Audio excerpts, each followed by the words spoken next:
today to discuss the COVID-19 impact on economic outlook under President Lasso.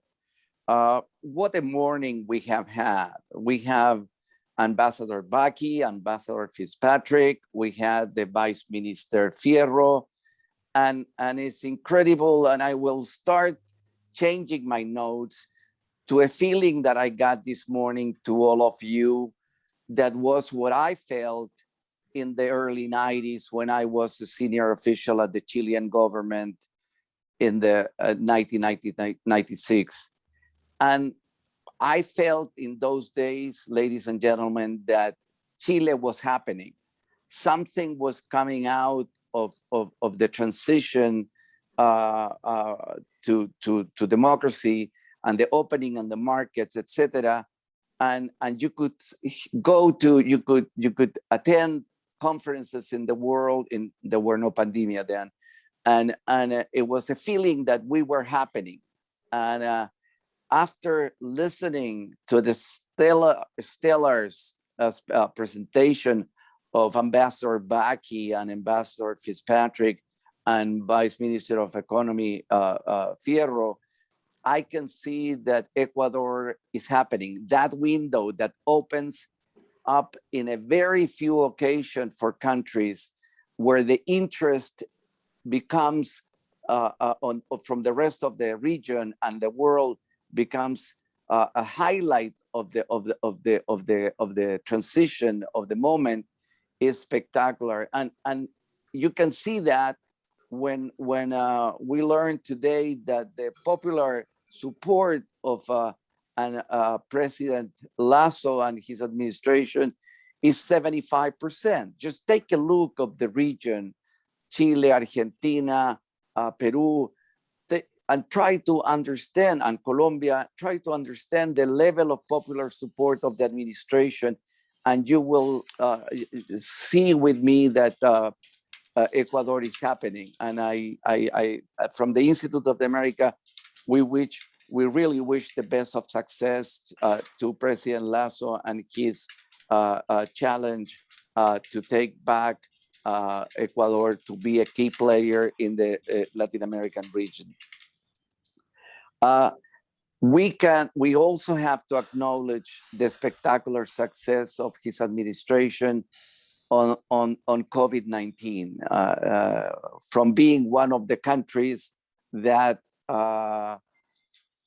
from being one of the countries with the most cases, now has more than close to 60% fully vaccinated, and in the 100 days that he committed himself to, and is spectacular too. We learned in the presentations before us what the many things that and the many fields where Ecuador is acting toward becoming a key player in the region and getting back a strong economy. And today we have the luxury of a great panel that will discuss the COVID-19 impact and economic outlook under this President Lasso administration. And for that, we have, again, an extraordinary panel of a very experienced individuals. We have with us Mr. Ramiro Crespo, Mr. Felipe Espinosa, and Dr. Juan Carlos de la Hoz. I have to announce that Dr. Juan Carlos de la Hoz, as we speak, is participating in a meeting with President Lasso, so he'll join us with a little delay. Hopefully he will bring some great things that he learned at the President Lasso presentation of his first 100 days.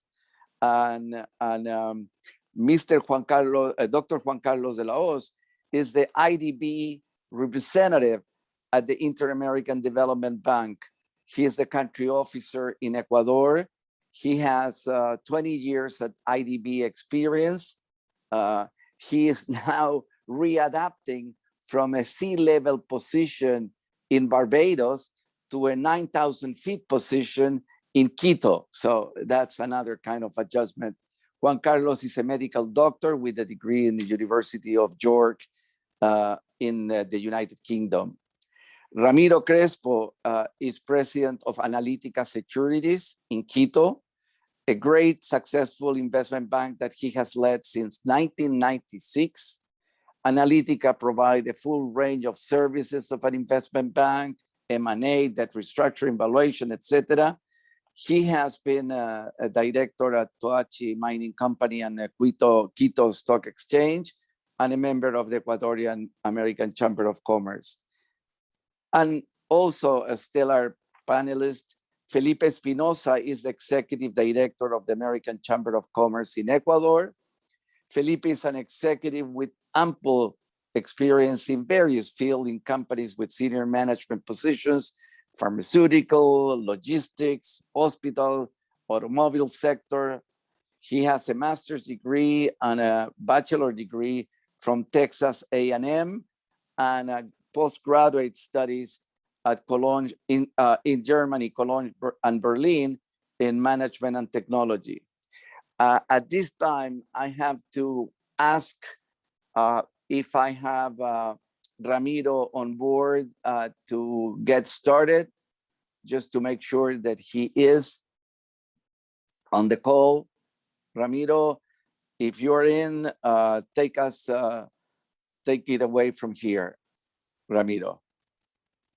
Okay, can you hear me now? Oh, good, great. Yes, sir, loud and clear. Okay, yesterday we had agreed that we will speak in Spanish, but I see that English is in fashion. It's up to you, it's up to you. So I got to switch to Spanish just to make sure that I am more precise in my language. So English is not my mother tongue. I learned it at the university and so on. Ok, el tema mencionado por la embajadora Baki es un tema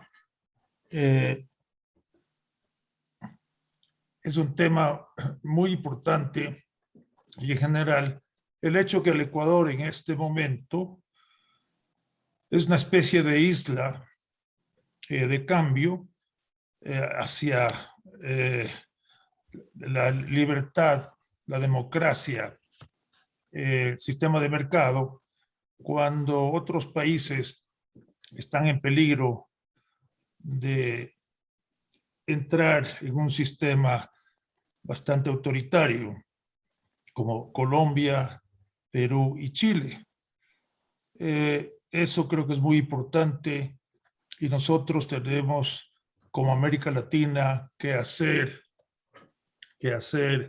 mucho coordinadamente para evitar que ocurra esto de estos llamados gobiernos populistas que acaban siendo fascismos de izquierda. El problema principal aquí, creo que hay que hacerlo muy claro, lo toco rápidamente nomás, es Cuba. Cuba diseñó el sistema después de haber perdido la guerra de guerrillas en Venezuela. Y seguramente la guerra civil o de guerrillas en Colombia diseñó el sistema de tomarse los gobiernos democráticamente y desde el gobierno dar un golpe de Estado y cambiar la Constitución, crear 5 poderes en vez de los 3 poderes de Montesquieu, legislativo, ejecutivo y judicial, que se controlan entre ellos. Al crear 5 poderes realmente se reduce, se saca una cantidad de poderes del Congreso, el representante del pueblo, y se acaba en una dictadura perfecta en manos del Ejecutivo. Y se logran asambleas en favor de grupos que no representan realmente su votación en la asamblea, si tomamos en cuenta su simpatía popular, a través de gerrymandering y fórmulas de elecciones. Ojo, con esto les quiero hacer ver que ya en Chile están hablando de la Constitución quitar la palabra República de Chile, que creo que no es así nomás un cambio, porque el término, la connotación de república es tres poderes. Entonces, al quitarle república a Chile sería realmente peligroso. Entonces, yo creo que América Latina, que ha sido abandonada en buena parte en la década, desde las Torres Gemelas, ha sido bastante abandonada por Estados Unidos, en muchos casos, por ir a las guerras de Irak, de Afganistán, preocuparse del Oriente Medio, tiene que ser en este momento muy apoyada, porque para evitar precisamente lo que está pasando ahora, y creo que Cuba es un tema que debe ser lidiado por toda América Latina, porque es un permanente conspirador contra nuestros órdenes democráticos. Entonces, esa también es una de las razones por las cuales yo creo que los Estados Unidos le va a dar importancia al Ecuador en cuanto al Tratado de Libre Comercio, porque no se puede, digamos, no dar todas las facilidades para un comercio apropiado y luego esperar que el país crezca y que luego no haya fuga de personas con falta de empleo, etcétera, como está ocurriendo lamentablemente ahora. También hemos notado que algunas dependencias con los Estados Unidos son buenas, algunas dependencias. Por ejemplo, en el tema de control de pandemias, Estados Unidos, en la administración de Trump, realmente ignoró la pandemia, la negó, la minimizó y también inclusive creo que todo el personal que tenían en China para este tipo de cosas, para identificarlas, fue desmantelado, y eso nos dejó descubiertos a América Latina, que antes no habíamos sufrido tal vez del ébola o de algunas enfermedades parecidas al COVID-19, creo que son SARS, ese tipo de virus, gracias al eficiente control de los Estados Unidos. Por eso se expandió también mucho más rápidamente en América Latina. Hemos tenido en el gobierno de Lasso una impresionante cooperación entre el sector público y privado. Realmente se ha visto en el tema del COVID. No es la simple, digamos, alianza público-privada, ha sido, como bien lo describió el embajador Ivonne Baki, una cooperación total de la sociedad, donde las empresas colaboraron con su estructura, con su personal, voluntarios, dando facilidades, etcétera, para que en sus propios locales se vacune, lo mismo universidades, etcétera. Muchas empresas petroleras utilizaron sus helicópteros para llegar a las comunidades más lejanas y así poder ayudar en este gran esfuerzo. Por eso se han vacunado alrededor, con la doble vacuna ya, de 10 millones de personas.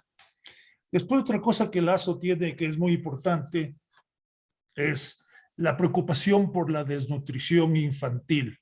Es increíble que, viniendo del estereotipo de un banquero, como lo había calificado la oposición, haya una preocupación social tan importante.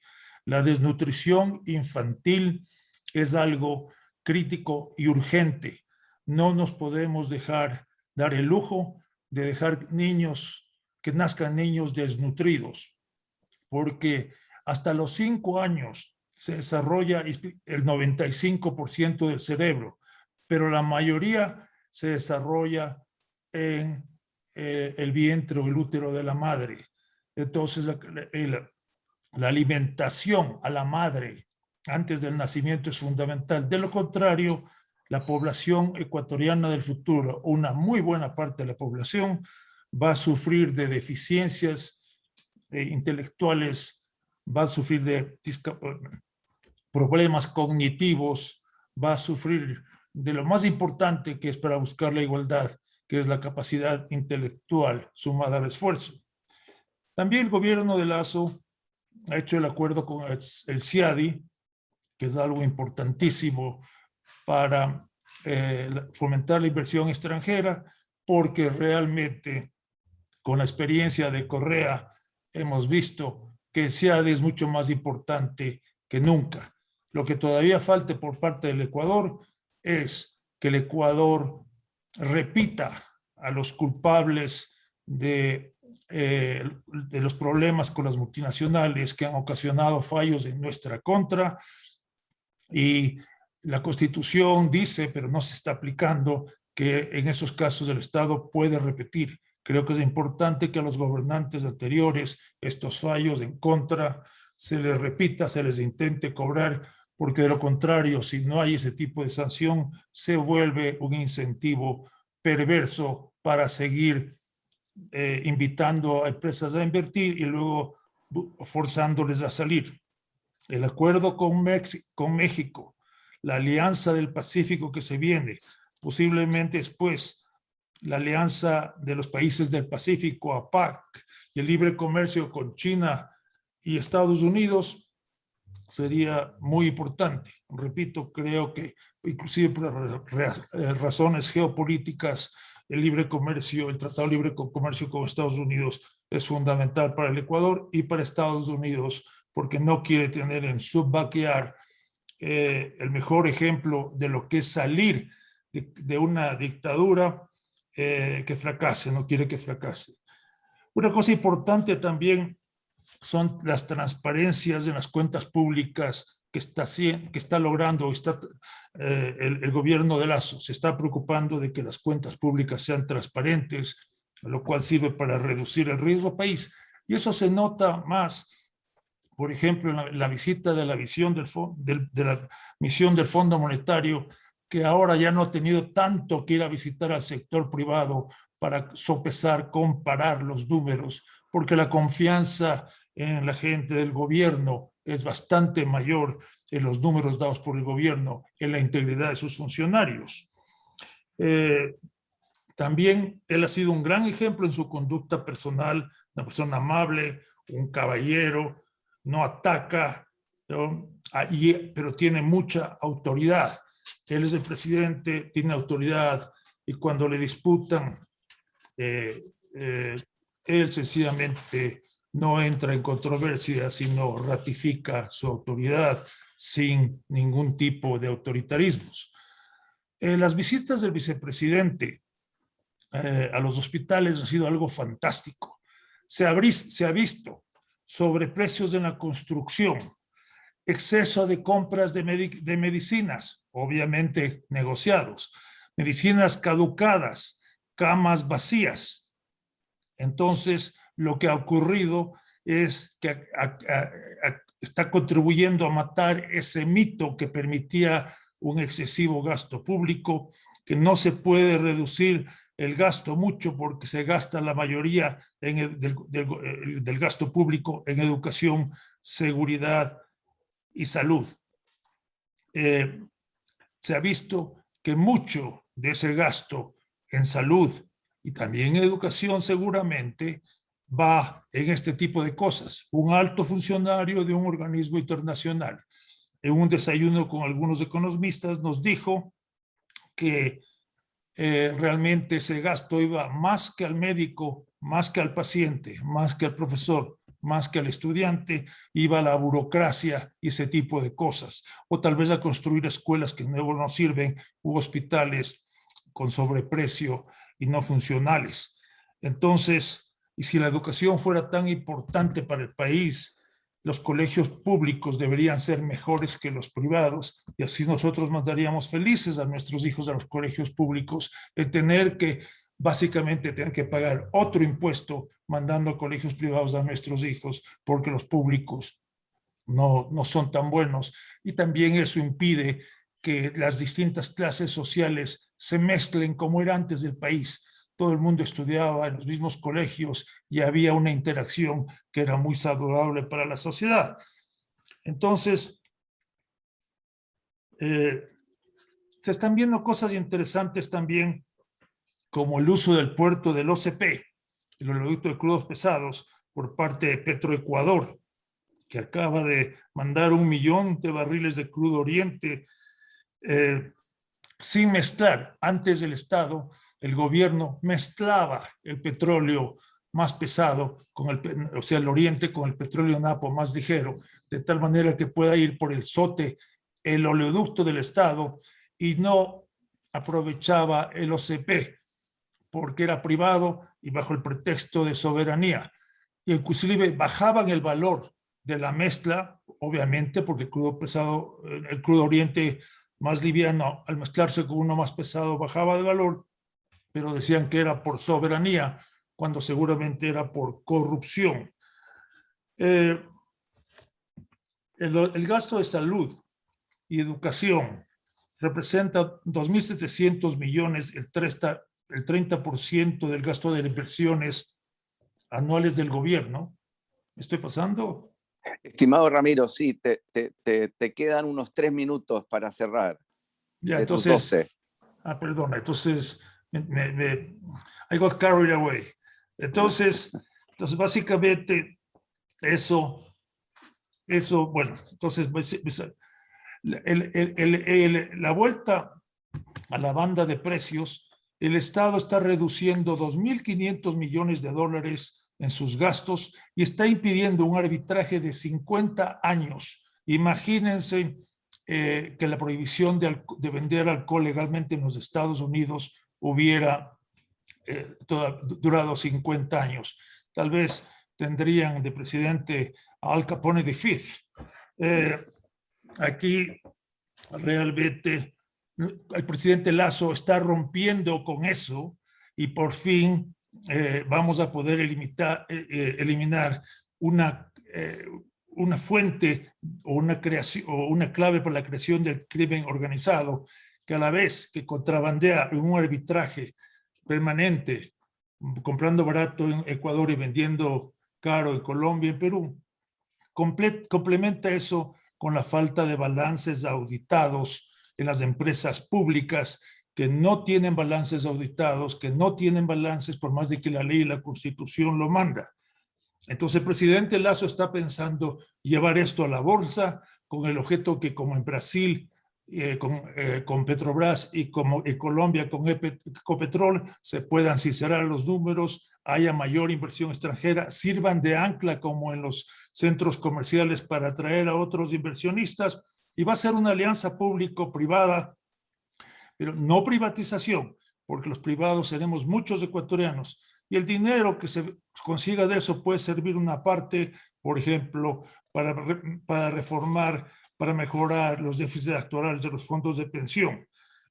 Se va a reformar los mercados de valores, que es lo que hablaba el ministro Fierro hace un rato, y con eso eliminaríamos los incentivos perversos para la democracia, que son que básicamente la gente, como también se permitiría empresas petroleras, y con esto concluyo antes de hablar tal vez de preguntas, respuestas de las imposibilidades de inversión, se evitaría un permiso, este incentivo perverso, que como no se permite empresas petroleras privadas, como ahora se permite en Brasil y en Colombia, etcétera, entonces la gente se mete en la política. ¿Para qué?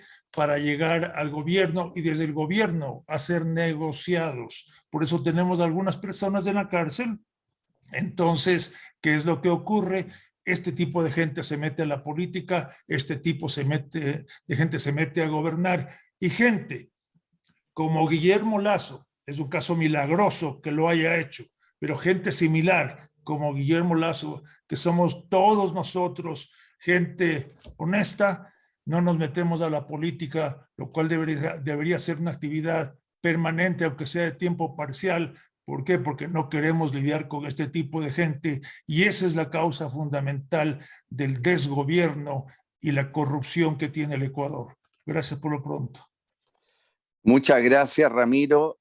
My next great speaker is Felipe Espinosa.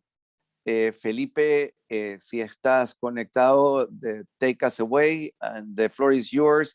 Just remember that to try to bound yourself to the 10, 12 minutes so we can have Q&A at the end. Ramiro. Perdón, Felipe. Thank you, Jorge. I hope you can hear me well. Yes, sir. Can you? Yes. I'm going to do the same as Ramiro. I'm going to say my first words in English and then I'll switch to Spanish. First, I'm really grateful to be here. I think that to be a part of a panel with such great personalities as Ramiro and Juan Carlos, it really makes me humble. So I hope I can give some insights on my side of the story. El Ecuador es un país muy interesante, es un país de contrastes, es un país muy diverso, es un país donde tenemos gran cantidad de personas que están tratando de incorporarse a la sociedad y tenemos otro grupo de personas que estamos tratando de que haya un mayor bienestar en la población. Y en medio de todo eso hemos pasado por unos años complicados de gobiernos populistas, y ya lo mencionó Ramiro hace un momento, y esos gobiernos populistas no han resuelto temas, los han complicado mucho más. El reconstruir algo es muchas veces más difícil que el construirlo desde los cimientos. Y cuando uno tiene relaciones comerciales que no se han cuidado, relaciones comerciales, y vuelvo a la palabra, se han descuidado, no es tan fácil reconstruirlas porque se pierde algo que es esencial en lo que tiene que ver con inversiones y en lo que tiene que ver con relaciones comerciales, y es la palabra confianza. Y el crear un ambiente de confianza no es algo que se hace por decreto, no es algo inmediato, no es algo que simplemente porque el presidente emite un edicto existe la confianza. La confianza se la crea a través de muchos años. ¿Cómo se crea esa confianza? Obviamente haciendo lo que se debe, manteniendo y siendo muy consecuente de lo que se ofrece, y no haciendo cambios en reglas y leyes y reglamentos de un momento para otro. Nada de eso sucedió en el pasado en el Ecuador, lastimosamente. Y desde el gobierno anterior del presidente Moreno se trató de cambiar muchas de las cosas. Y yo creo que ese fue un comienzo de algo muy interesante, porque nos permitió que en abril de este año como país decidamos darle una nueva oportunidad a un esquema de apertura, a un esquema de mirar hacia adelante y no a tratar de rodearnos de una concha, de un cocoon, como se dice en inglés, que lo único que hace es hacernos ver hacia adentro, sino darnos la oportunidad de ver hacia afuera. Y ese esquema que el presidente Lasso, y voy a tomar sus palabras, no porque quiera ponerlo en relieve a él, sino porque creo que hace mucho sentido, que es llevar el Ecuador hacia el mundo y traer el mundo hacia el Ecuador. Creo que ese tema nos da la oportunidad de que como país, y Jorge lo mencionó al principio, tengamos la oportunidad, el chance de hacer las cosas de manera diferente. Hace más de 17 años, el Ecuador se bajó en último momento de un acuerdo que en esos años se llamaba el TLC, Tratado de Libre Comercio, que sí lo firmaron Colombia y Perú, y nosotros no lo hicimos y nos bajamos olímpicamente, como se dice, de la camioneta y nos quedamos fuera en ese momento. Nos quedamos sin tratado con los Estados Unidos.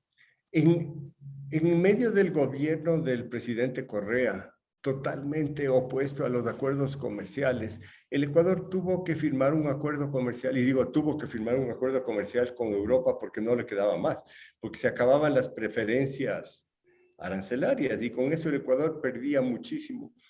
Y con eso no le quedó más al presidente que firmar un acuerdo comercial con Europa o con la Unión Europea. Y en ese acuerdo comercial, lo que hicimos de subirnos al ANCA de Colombia y Perú y usar el tratado comercial que ellos ya lo habían negociado para nosotros ser parte de eso. En todos estos años que no hemos tenido un tratado comercial con los Estados Unidos, sí quisiera hacer referencia a un estudio que hicimos nosotros. Durante la época del ATPDEA, un programa que desarrolló Estados Unidos para la región andina, para la lucha contra las drogas principalmente, se dio preferencias a arancelarias interesantes. Y el Ecuador desarrolló en toda esa época del ATPDEA alrededor de 540 nuevos productos, a diferencia de que cuando dejó de existir el ATPDEA, nosotros tuvimos 50 productos, o hemos tenido 50 productos nuevos introducidos a ese mercado. Esa da una diferencia bien grande de lo que podríamos haber estado haciendo con un tratado de libre comercio. El Perú tuvo un crecimiento en los años del tratado de libre comercio de alrededor de un 8% por año en sus exportaciones hacia Estados Unidos. Colombia tuvo alrededor de un 2-3% de crecimiento anual durante todo ese tiempo.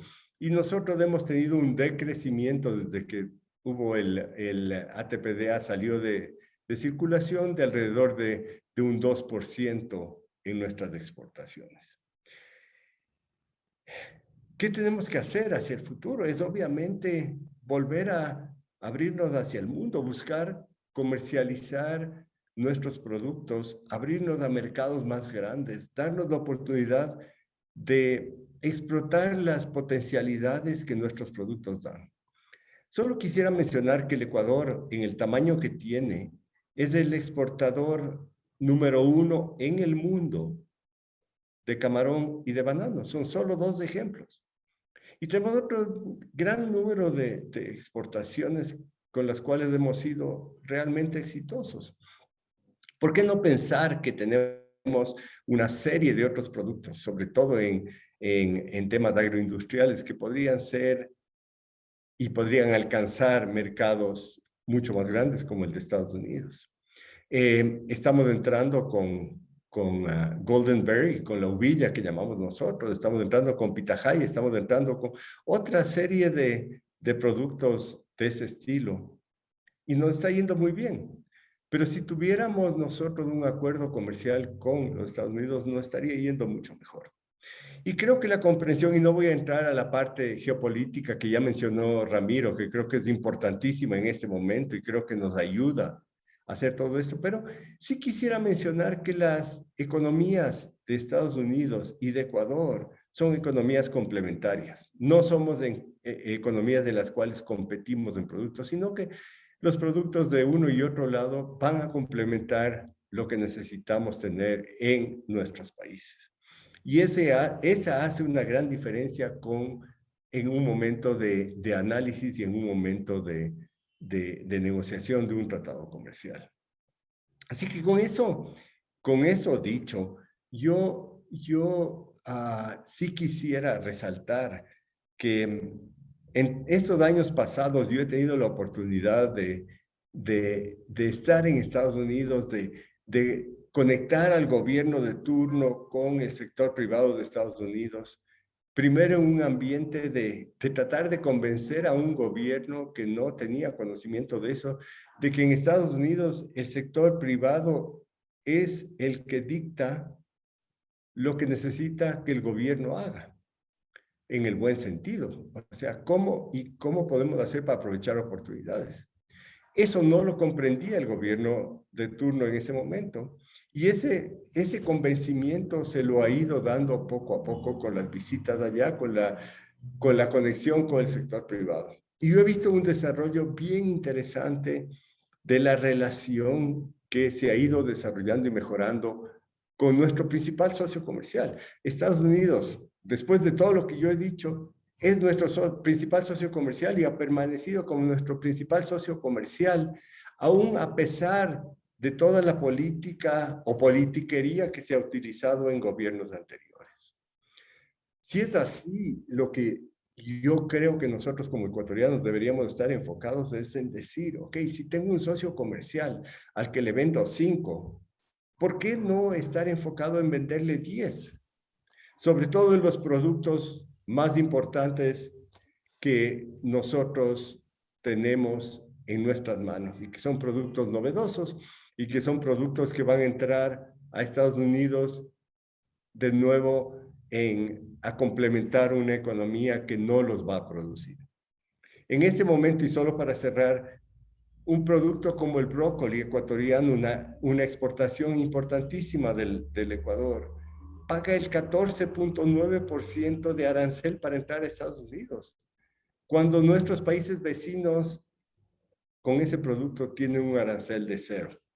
Eso no puede ser, eso nos pone en desventaja grande con nuestros países vecinos. Mil gracias, como dijo Ramiro, mil gracias por ahora y adelante, Jorge, por favor.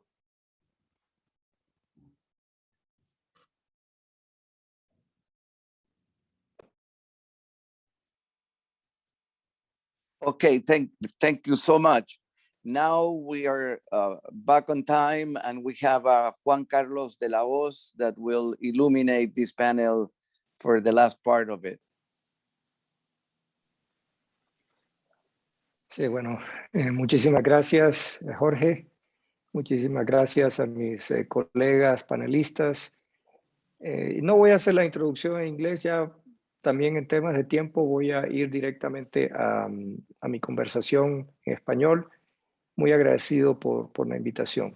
Como decía, Jorge estaba asistiendo al evento por los 100 años del gobierno del presidente Lasso, centrado en la celebración, porque realmente es 100 un días. 100 Dijiste días. 100 años. Yo sé que tu estímulo personal se...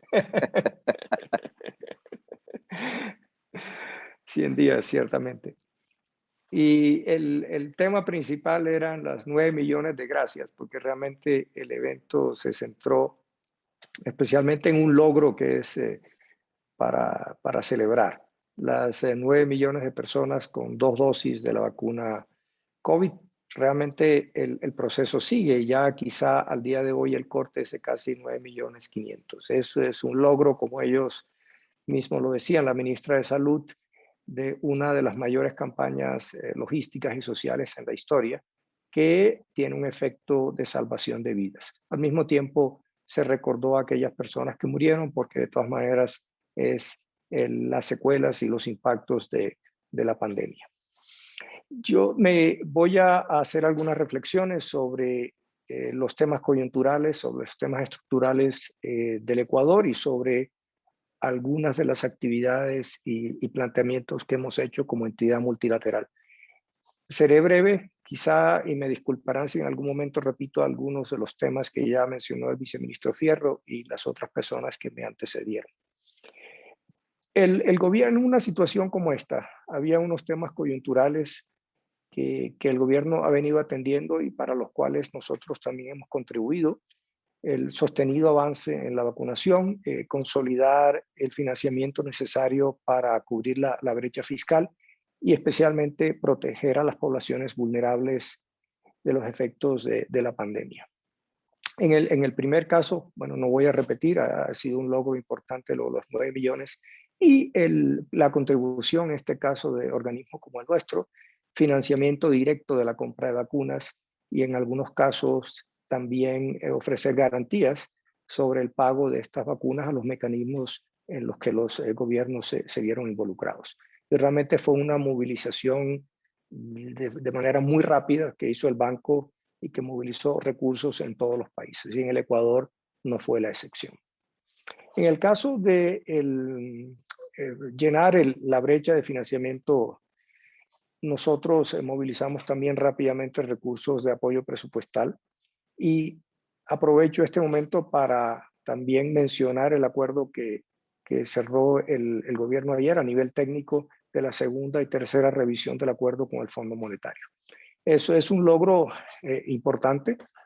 La misión había estado trabajando, el gobierno había estado trabajando por varias semanas y es importante en ese sentido de traer el financiamiento primero del fondo, aproximadamente 4.500 millones de dólares, que será un alivio importante para la situación fiscal, y al mismo tiempo porque desencadena el financiamiento nuestro y de otros organismos multilaterales. Nosotros podremos, basado en ese acuerdo, movilizar al menos 500 millones de dólares antes de finalizar el año.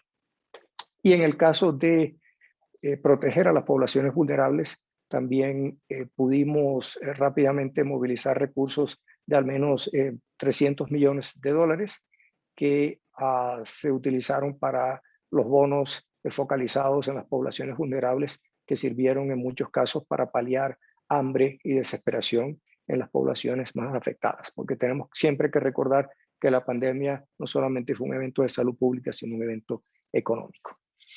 De allí pasar, y siempre es bueno hacer el salto de la coyuntura a los temas estructurales. Nosotros hemos estado discutiendo y haciendo los análisis con el gobierno, y no es un invento, no es nada nuevo, pero realmente uno identifica 3 temas estructurales que el gobierno tiene que atender. Primero, garantizar la estabilidad fiscal. Segundo, realmente apalancar el crecimiento del sector privado y fortalecer el progreso social ya alcanzado. En cuanto a lo primero, el gobierno ya ha planteado, bueno, y es parte de las discusiones con el fondo, la presentación de una reforma tributaria. Claramente en este tema hay 2 vertientes, la del incremento de los ingresos fiscales y el control de los gastos fiscales. El gobierno atenderá el primer punto con la reforma tributaria, que ya sabemos que tendrá una tendencia progresiva. Y en cuanto a los gastos fiscales, ya el gobierno ha comenzado inicialmente una disminución en algunos casos de los gastos corrientes. Ya sabemos que tienen un planteamiento muy fuerte sobre monetizar activos improductivos y, en general, aumentar la eficiencia técnica y distributiva del gasto. Ya sabemos que viene, y el gobierno lo está implantando, una eliminación de los subsidios a gasolina y a diésel.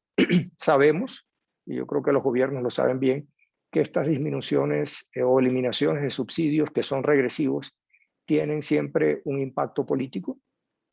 El gobierno lo sabe y ha adoptado las medidas de diálogo, de información, porque realmente estas cosas o estos temas tan sensibles necesitan una estrategia de comunicación sólida y robusta.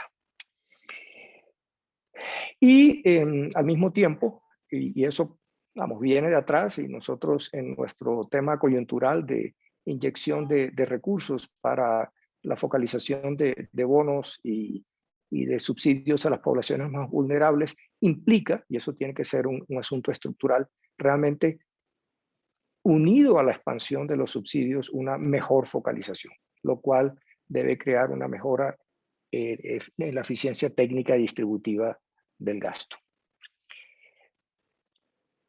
Viene, y realmente me gustaría mencionar un punto, por ejemplo, el caso de la monetización de activos improductivos, que podría no tener un impacto o un conocimiento amplio en la población, pero realmente es un tema que el gobierno ha planteado, y nosotros ya habíamos producido todos los estudios, toda la información para que ojalá pudiera hacerse, porque de todas maneras no implica un corte de gastos corrientes, y en su manejo político puede ser de una menor sensibilidad. Además, aquí también hay un elemento importante de tecnología, de digitalización, lo cual está vinculado con nuestra propia visión como banco, que llamamos la visión 2025, a la cual me referiré un poco más adelante. En cuanto al sector privado, este gobierno ha sido muy enfático en que parte del motor del crecimiento tiene que ser la inversión, y no necesariamente inversión pública, que es más complicada en una situación de estrechez fiscal, cuando además hay un programa con el fondo y estamos saliendo de la situación crítica de la pandemia. Entonces, ¿cómo se atraen las inversiones privadas? El gobierno ha estado moviéndose en ese sentido, ha creado una suerte de agencia articuladora en la presidencia, Además, algunos lo llaman el efecto Lazo, o sea, que viene vinculado con el éxito de la vacunación. Y como decir, estamos abiertos a inversión, hay seguridad jurídica, estamos haciendo las cosas bien.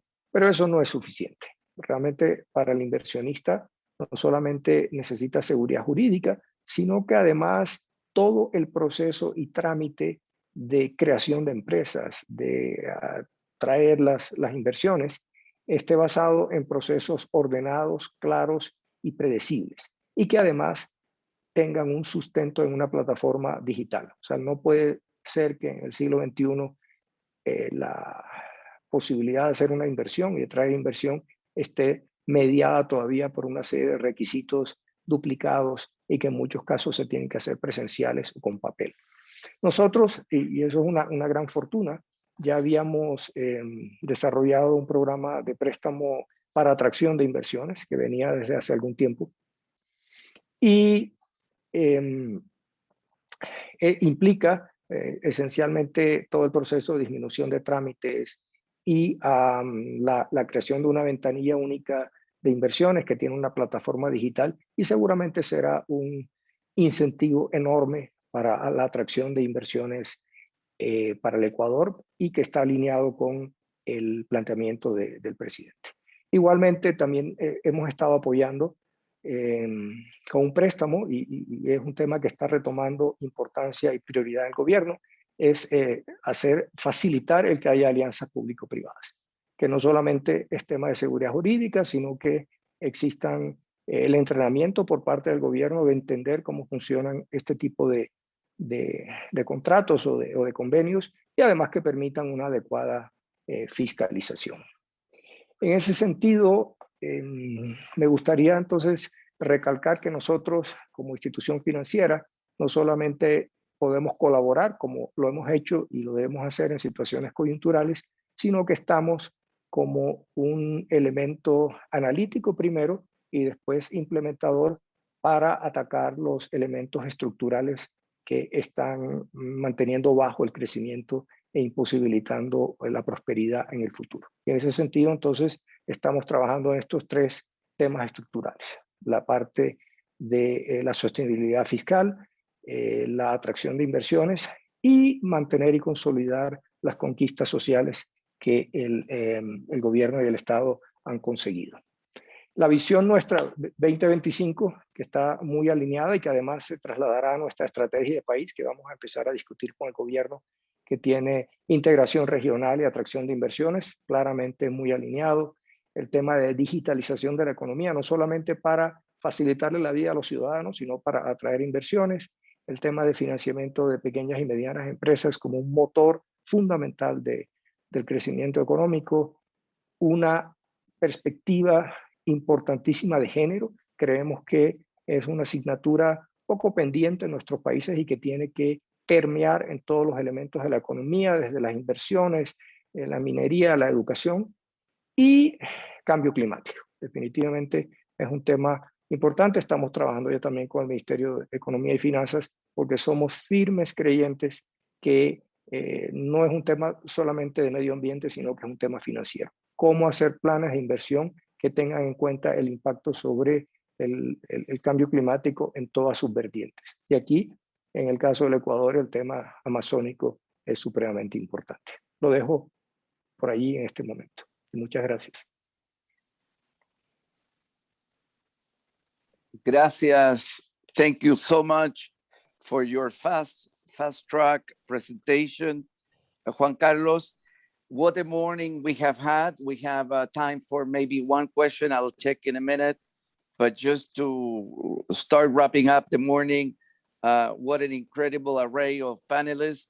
Ambassador Bakke, Ambassador Fitzpatrick, Vice Minister Fierro, and now Ramiro Crespo, Juan Carlos de la Hoz, y Felipe Espinosa. What a great morning. And I just have to remind you and encourage you to participate tomorrow, where we're going to focus more on energy and environment and climate change. We'll have Juan Carlos Bermeo Calderón, the Minister of Energy and Non-Renewable Natural Resources of Ecuador, Gustavo Manrique Miranda, the Minister of Environment, Water and Ecological Transition of Ecuador. We will have Cynthia Game, that is Ecuador Vice Minister of Education. And from our side, we will have Jose Luis Manzano, our board member, and certainly a name in energy himself.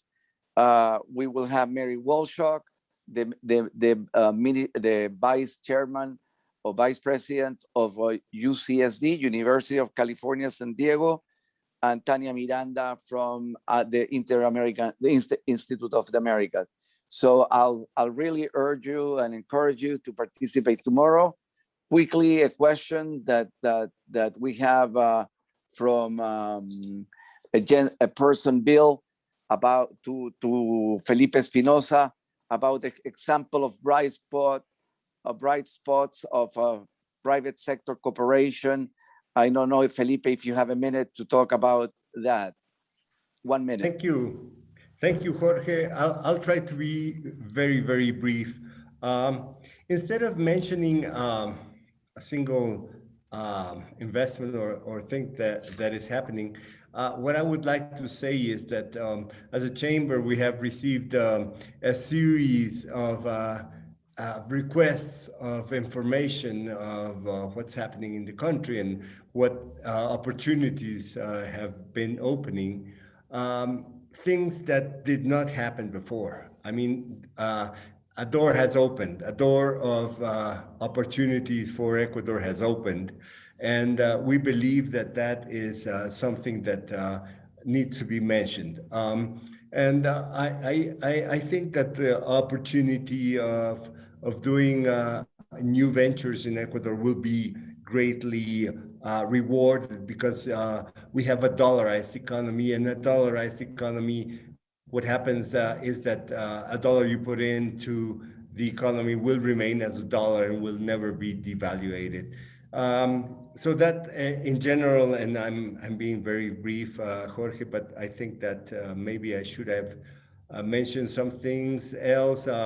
Maybe we'll have time in the future. So thank you very much. Okay, thank you so much to everyone. We have been able to get back on time and allow everyone to have the rest of the day. Just I leave everyone here with the thought that I open up with. After listening to all the presentation, ladies and gentlemen, Ecuador is happening. Take advantage of that. The window is is open for some time. You are making very, very big advance on all fronts. Take advantage of that. The rest of Latin America is looking at you and certainly moving much, much slower in terms of opening, in terms of the value of democracy, in terms of popular support of the presidency. So all my best to everyone, and I enjoy having being with you today. Thank you to everyone.